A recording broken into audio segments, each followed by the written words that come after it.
Something that is kind of surprising is how far away the moon is and yet how close it is compared to other things. So the moon is about 30 Earth diameters away, meaning that if you took the Earth and you set 30 Earths side by side, you'd actually reach the moon. This means that the moon is actually just a little bit over 1 light second away, which is kind of interesting. Now, the moon has a diameter that is just 27% of the Earth's diameter, but its mass is just over 1% of the Earth's mass. So even though it is our nearest neighbor, it is still small enough that it takes up about 1/2 degree in our sky. What that means is if you take your hand at arm's length, you can actually block out the full moon using a single finger. Now, we've mentioned previously that as objects orbit, they actually orbit their center of mass. What this means is that the moon doesn't orbit the Earth. Instead, the Earth and the moon orbit the center of mass. However, the Earth is so much larger than the moon that the center of mass is inside the Earth, so it seems like the moon is orbiting the Earth. However, the Earth does actually wobble.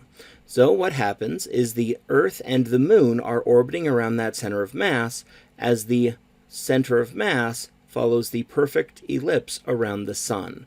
So the Earth does actually wobble a little bit because of the pull of the moon.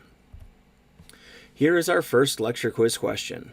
Why do we only ever see one side of the moon? A, the way the moon spins, each place on Earth sees a different side. B, the way the moon spins, it keeps the same side facing the Earth. Or C, the moon does not spin. Go ahead and think about it and we'll discuss in just a bit.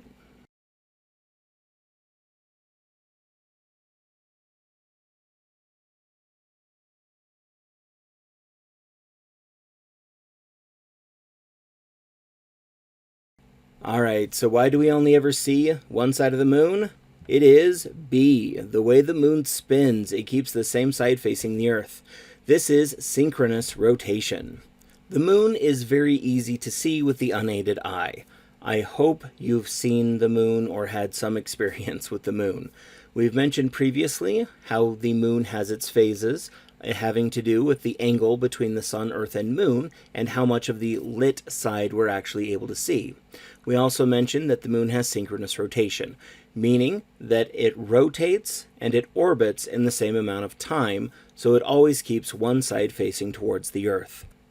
Although we really only have one side facing the Earth, the moon does actually appear to wobble. You can see that in this animation.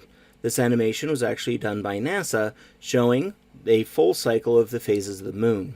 Notice that the moon is wobbling back and forth and up and down a little bit. These are actually consequences of the elliptical orbit of the moon and that the moon's orbit is tilted compared to the ecliptic plane. So because the moon has an elliptical orbit, this means that it goes faster and slower. As it speeds up and goes a little bit faster, we see a little bit more of one side, and then as it slows down, we get to see a little bit more of the other side. So it appears to wobble back and forth.